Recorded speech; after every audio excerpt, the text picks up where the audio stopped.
आवाज ऐकलात ना? एकदा खाल्लं की थांबणं कठीण. यामध्ये आपण ना चण्याच्या पिठाचा वापर केला आहे, ना गव्हाच्या पिठाचा, ना मैद्याचा.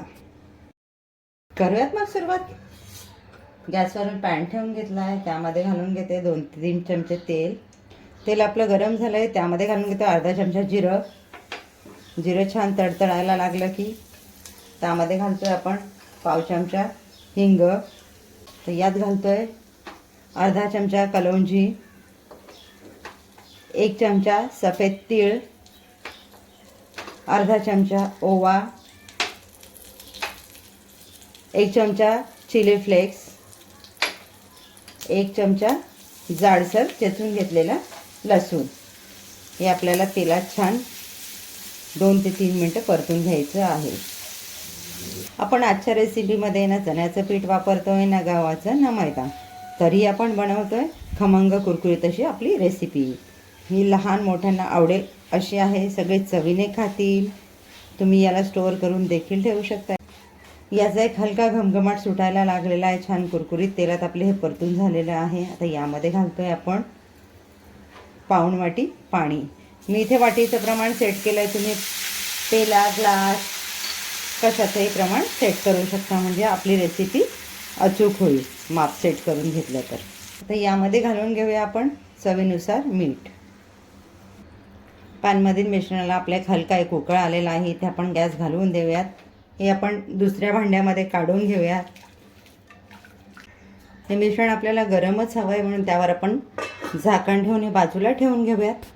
ज्या वाटीच्या मापाने पाऊण वाटी मी पाणी घेतले, त्याच वाटीच्या मापाने मी इथे 1.5 वाटी रवा घेतलेला आहे. रवा आपल्याला मिक्सरला बारीक करून घ्यायचा आहे.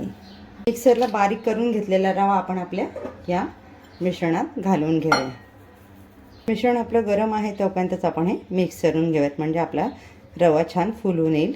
रव्याच्या तयार मिश्रणात मी घालून घेते थोडी मेथी आणि कोथिंबीर. तुम्ही तुमच्या आवडीनुसार मेथी, कोथिंबीर, पालक, कसुरी मेथी कशाचाही वापर करू शकता.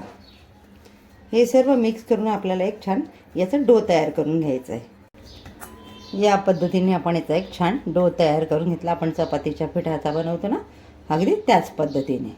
पाटावर मी थोडं पीठ टाकून घेते. यातून एक छोटा गोळा घेते, आपण चपातीला घेतो तेवढा गोळा.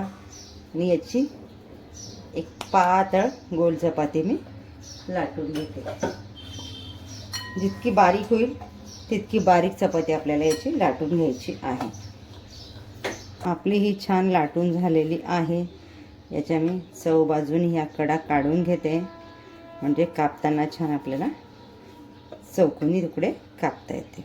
या पद्धतीने मी चौकोनी आकारात कट करून घेतला आणि याच्या बारीक बारीक पुन्हा पट्ट्या कापून घेते.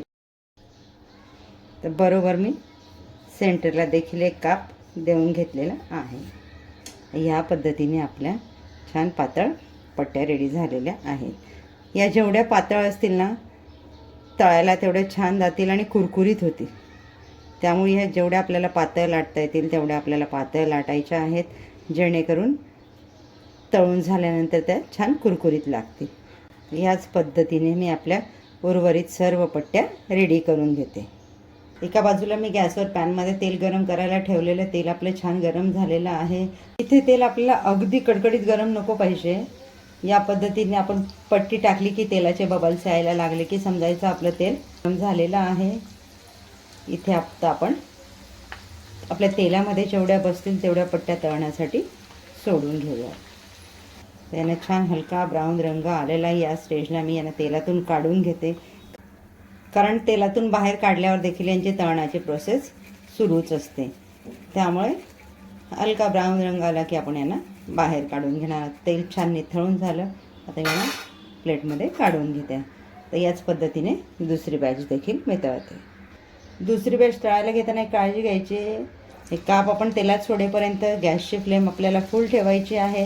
हे तेलात सोडून झाले की गॅसची फ्लेम मिडियम करून आपल्याला या छान तळून घ्यायच्या आहे, म्हणजे आपलं तेलाचं जे तापमान आहे ते व्यवस्थित सेट राहील. नाहीतर आपण गॅसची फ्लेम कमी ठेवली, या पट्ट्या टाकल्या, तेलाचं तापमान कमी होईल, ते व्यवस्थित तळल्या जाणार नाही. आता आपली दुसरी बॅच देखील रेडी झालेली आहे.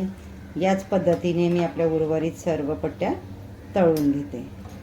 तुम्हाला अशाच नवनवीन रेसिपीज बघायच्या असतील तर आसनाच किचनला लाईक शेअर सबस्क्राईब करायला विसरू नका.